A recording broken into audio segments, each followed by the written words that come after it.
Good morning, class 8. Your second chapter is Microsoft Access. All organized and well-planned organizations for their growth and development depends heavily on the collection and management of their records. For this, they need some form of help, preferably a software program that enable them to function properly. In such organizations, large amounts of data are collected, which is known as database. The software that helps to perform database relational functions is called Relational Database Management System or RDBMS. In this chapter, we will study about such a database management software called MS Access.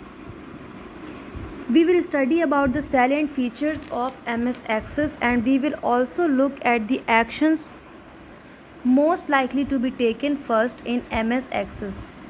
Along with MS Access, we will learn about database and its various aspects such as entering data in it, saving information in database, etc. Access is a database program.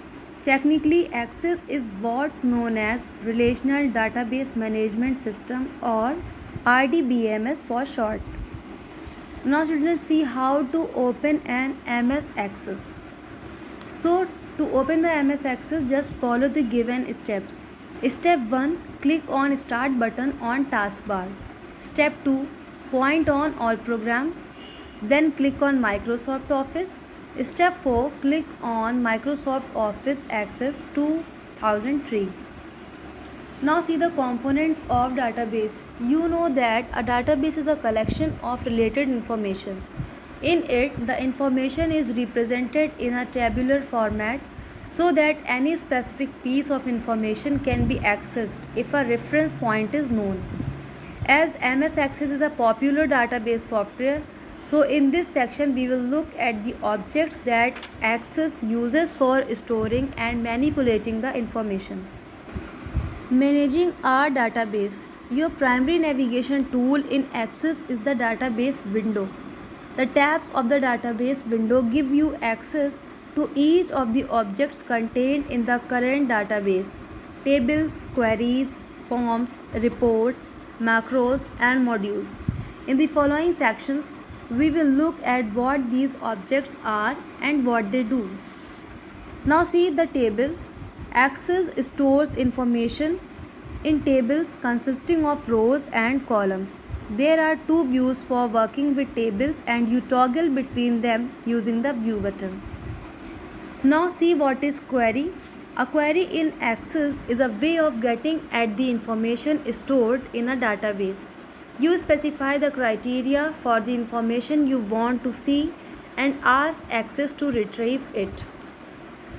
For example, if we want to see the list of all the students who scored above 80% in an exam, the query feature of Access creates a search based on the requirements so that the students' names and related records are displayed. Now, see the forms. In MS Access, forms display and print data from a table or a query. They enable us to view, edit, and print data in a customized format. Now children, see the reports. Reports are similar to templates in Word, Excel, and PowerPoint, which we discussed earlier in this series. With reports, you can group records into appropriate categories and calculate the totals of data fields drawn into the report. Now see macros and modules. Macros allows us to manipulate data, open forms and reports, and automate any task that is repetitive or complex. It lets us perform common tasks without intervention, and we can speed up the way our database works. Modules are programs written in Visual Basic. Modules make it possible to automate any database task. They contain the programming codes, declaration statements, and procedures as one named unit used to perform customized operations. Now see children how to enter data in database. So see, entering data by hand. One way of getting data into a database is to enter it by hand into a table. This is the slowest way of getting data into a database. For example, if a company clerk receives an order from a customer, he will need to enter it into the database by hand. Now the second procedure is enter data using a form. As you can imagine, entering information directly into a table in Access tends to be slow and tedious.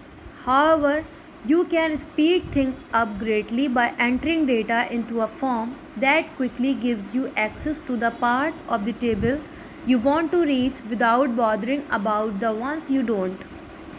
To enter information using a form, switch to the database window and click the Forms tab to display it. Select the form you want to use and then click the Open button. Navigation in the records. You can now use the 5 record buttons and the record number text box to navigate among the records. Step 1. Use the first record and last record buttons to move to the first record or last record respectively. Step 2. Use the next record and previous record buttons to move to the next record and previous record respectively. To insert a record, either click the New Record button or choose Insert New Record. Access will display a form with blank fields. To delete a record, choose Edit Delete Record. Now children see entering and changing data in the form. To do this, follow the given steps. Step 1. Type or paste data into a text box. Step 2. Choose a value from a drop-down list by clicking on the drop-down list button to display the list, and then choose the item from it. If you know the entries in the list, you can also move to the field. Type the first letter of the entry to display the entry. Step 3. Select checkboxes or option button. Now see how to save information in database. Access demands that you save a database under a name of your choice as soon as you create it. So when you enter information into a table, Access saves the information as soon as you move to or click in another cell.